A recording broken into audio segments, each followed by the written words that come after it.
I was assuming we would start today's show by talking about the new Republican Speaker of the House of Representatives, because after all, Republicans took over, even though it was by a small margin, the control of the House based on their wins in the 2022 midterm election, November 8th. And it was time yesterday for them to select a new Speaker of the House. But no, they have not done it. And Republicans are in the midst of what is one of the biggest, humiliating, self-inflicted embarrassments in recent American political history. Republicans have suffered a true humiliation, failing to elect a Speaker of the House after 3 rounds of voting. The House ultimately adjourning yesterday without Speaker, and they will start again today, and they're likely already going right now as you listen to today's program. Most Republicans voting for Kevin McCarthy, but not all. There is a faction that has opted not to support Kevin McCarthy, and this actually led to Hakeem Jeffries on the Democratic side, with Democrats united behind Jeffries, actually coming closer to the 218 votes that are needed than McCarthy in some of the votes. CNBC has a good, nice, concise article about it by Christina Wilkie. The House of Representatives adjourned for the day Tuesday without a speaker after Republican leader Kevin McCarthy failed 3 consecutive votes to secure enough support to be selected to the post. This is a historic situation. It's an historic situation. Some are even saying it's the first time in 100 years that the majority party failed to coalesce around a candidate to speaker in this number of votes. And we don't know what the step is. The next step is at this point in time. We will get to that. After the first ballot resulted in votes for several Republicans, the next 2 rounds saw McCarthy's opponents coalesce around a new contender, Congressman Jim Jordan of Ohio, a longtime McCarthy ally. Jim Jordan says he doesn't want it, and Lauren Boebert and Scott Perry are saying Jim Jordan is sort of like George Washington. George Washington didn't want to be president, but he did it. And they are talking about Jim Jordan in the same delusional terms, which we will get to a little bit later. What does this mean for the long term of the Republican Party's ability to, I was going to say govern, but it's like they don't really plan to govern. They plan to investigate Hunter Biden, which we will also get to a little bit later. But this is embarrassing. And Tucker Carlson is saying it's becoming a joke. Sean Hannity is saying that it is becoming a joke. And we don't exactly know the direction this will ultimately go.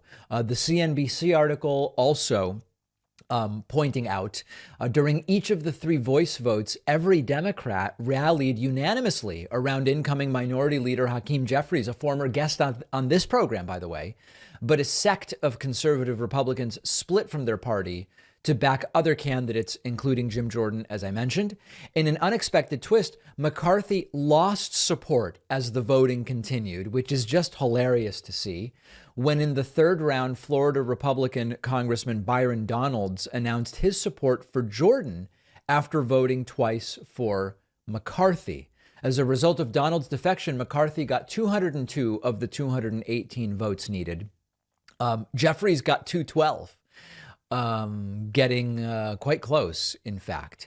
Now, is it likely that Hakeem Jeffries is going to be the Speaker of the House of Representatives? It is not likely. And there are headlines saying, could Democrats end up with the speakership?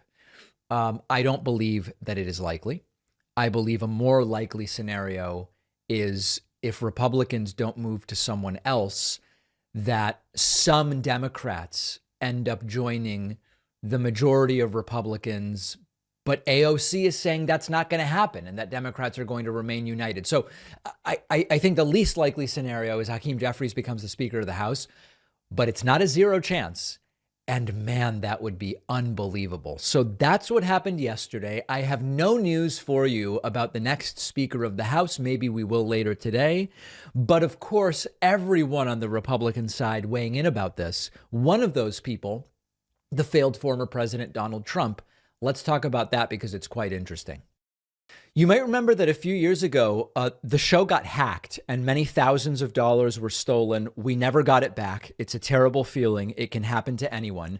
But a couple of years ago, we got Aura, which really gives us significantly more peace of mind. And our sponsor, Aura, is the app that protects you from scammers by alerting you anytime your info like email, passwords, social security number are found in data breaches. Aura also automatically requests removal of your info from search engines, and it can reduce spam calls. Aura alerts you quickly about suspicious credit inquiries, like if someone tries to take a loan out in your name. And Aura's password manager makes it easy to keep your account secure to begin with. Aura also has parental controls for your kids' devices. You can restrict apps or manage screen time, set focus time, make sure they're doing homework instead of binging on YouTube. You can try Aura free for 14 days at aura.com/Pacman. Use the free trial to see if your email, password are already out there. You may be surprised. The link is down below.